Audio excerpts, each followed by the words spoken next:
Yaa'ii mana maree bakka bu'oota uummataa bara hojii shanaffaa gaggeeffame irratti gaaffii miseensonni mana maree kaasanii turaniif deebii kan laatan ministeerri muummee Dr. Abiy Ahmed dhimmi ulaa galaanaa seera qabeessa seenaa fi dhimma gaaffii diinagdeeti jechuun deebii kennuun isaanii ni yaadatama. የቀይ ባህር ጉዳይ ህጋዊ ታሪካዊ dhimmi galaana diimaa gaaffii seeraa seenaa teessuma lafaatii fi diinagdeeti jennee amanna.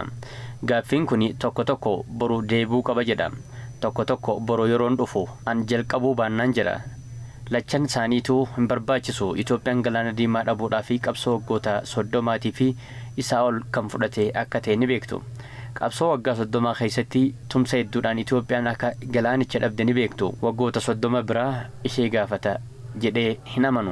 Yuunivarsiitiiwwan Itoophiyaaf Ameerikaatti barsiisaa kan ta'an Profeesar Biruk Haayiluu dhimma ulaa galaanaa ilaalchisuun yaada kennaniin Itoophiyaan ulaa galaanaa akka hin qabaanneef hojiin hojjetame bu'uura seeraa kan hin qabneedha jedhanii Itoophiyaan biyyoota ulaa galaanaa hin qabne 44 keessaa biyya lakkoofsa uummataa guddaa qabdu ta'uu ibsaniiru.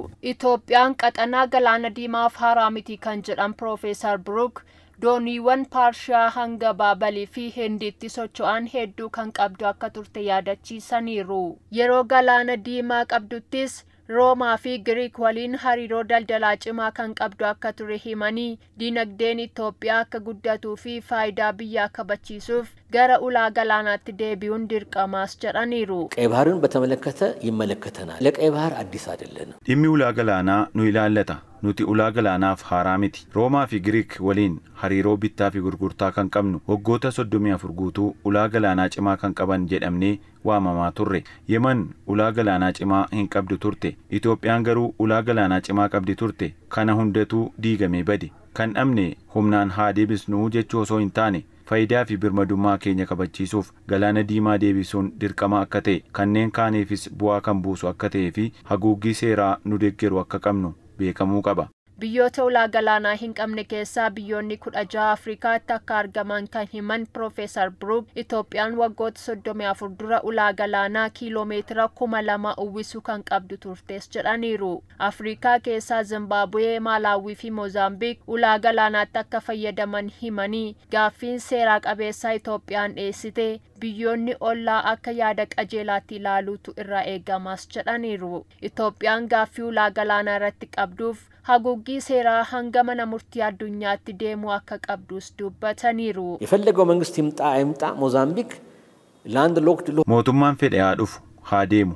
Moozaambiik biyyoota ulaa galaanaa hin qabneef carraa itti fayyadamuu danda'an uumteetti carraa kennaas jiru. Warri Zimbaabuwee karaa Moozaambikiin seenanii ba'u. Maalaawiinis karaa Moozaambiik baati. Yeroo nu ta'u ulaa qaban kan cufaniif maaliif mirga gaafachuu qabna. Waggaa 34 dura Itoophiyaan ulaa galaanaa kiiloomeetira 2000 qabdi turte. Karaa kanaan ilaalamuu qaba. Kun seera addunyaattis kan nu gargaarudha. Itoophiyaan ulaa galaanaatti akka hin fayyadamneef qaamni dhorkuu danda'u hin jiru kan jedhan Profeesar Biruk biyyoonni ulaa galaanaa qaban waloon tumsuuf dirqama qabus jedhaniiru.